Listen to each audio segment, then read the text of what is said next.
Assalamu alaikum. This is Abdul Alman, founder of Herarado, as well as Language Club International and author of One Method English. তো আজকে আমি যে বিষয়টা নিয়ে কথা বলবো সেটা হচ্ছে যে কেন মানুষ আপনাকে পাত্তা দেয় না। তো আসলে আপনার অবস্থানের কারণে মানুষ আপনাকে পাত্তা দেবে। আপনি কোন অবস্থানে আছেন, আপনি কি কাজ করছেন, আপনার কাজের উপরে মানুষ আপনাকে পাত্তা দেবে। আর কেন বা আপনাকে পাত্তা দেবে? হোয়াই? মানুষের স্বার্থ থাকতে হবে। স্বার্থ ছাড়া কেউ কাউকে জিজ্ঞাসা করবে না। সুতরাং স্বার্থ যেখানে, মানুষ সেখানে দৌড়ায়।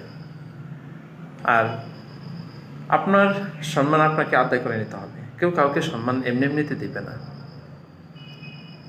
কেউ আপনাকে চেয়ারে নিয়ে বসাবে না।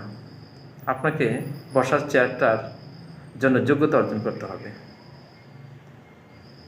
সুতরাং আপনি কাজের প্রতি মনোনিবেশ করুন এবং যে মানুষ যার প্রয়োজন আপনাকে প্রয়োজনে খুঁজে নেবে।